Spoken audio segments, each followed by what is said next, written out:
আরে আমি পাঙ্গাস মাছ খাই না, ছি। পাঙ্গাস মাছ একবার মানুষে খায়? আরে খাবেন খাবেন, আজকের এই রেসিপি দেখার পরে পাঙ্গাস মাছ ঠিকই খাবেন। প্রথমে তেল গরম করে নিয়েছি, দিয়ে দিচ্ছি পেঁয়াজ কুচি। এখানে কিন্তু অবশ্যই পেঁয়াজ কুচিটা বেশি করে ইউজ করতে হবে। দিয়ে দিচ্ছি সামান্য লবণ, যাতে পেঁয়াজটা তাড়াতাড়ি নরম হয়ে আসে। এখন দিয়ে দিচ্ছি এখানে আদা বাটা। এখানে কিন্তু অবশ্যই আদা বাটাটা ইউজ করতে হবে। দিয়ে দিচ্ছি রসুন বাটা। এখন আদা রসুন পেঁয়াজের সাথে ভালো করে নাড়তে হবে, যাতে আদা রসুনের কাঁচা গন্ধটুকু চলে যায়। এখন সব ধরনের গুঁড়া মশলাগুলো দিয়ে দিব। দিয়ে দিচ্ছি হলুদের গুঁড়ি, ধনিয়ার গুঁড়ি, জিরা গুঁড়ি, দিয়ে দিচ্ছি এখন মরিচের গুঁড়ি। মরিচের গুঁড়াটা একটু বেশি এখানে ইউজ করতে হবে, এটা একটু ঝালঝালি খেতে ভালো লাগে। সামান্য একটু পানি দিয়ে মশলাটা ভালো করে কষিয়ে নিতে হবে।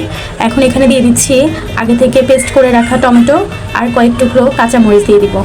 এখন ভালো করে মিক্স করে কিছুক্ষণ ঢেকে রাখবো। এখন আগে থেকে কেটে ধুয়ে রাখা পাঙ্গাস মাছগুলো এখানে দিয়ে দিব। পাঙ্গাস মাছগুলো আমি একবারে ছোট ছোট করে কিউব কিউব করে কেটেছি, যাতে মশলাগুলো এগুলোর ভিতরে ঢুকে। কিছুক্ষণ নেড়ে চেড়ে ভালো করে কষিয়ে নিব, ঢাকনা দিয়ে কিছুক্ষণ রেখে দিব। এখন একটু পানি দিয়ে আর কিছুক্ষণ ঢাকনা দিয়ে রেখে দিব, এরপরে ধনেপাতা দিয়ে পরিবেশন করব। এভাবে আপনারা একবার হলো বাসায় ট্রাই করে দেখবেন, খুবই মজা লাগে খেতে এইভাবে পাঙ্গাস মাছ।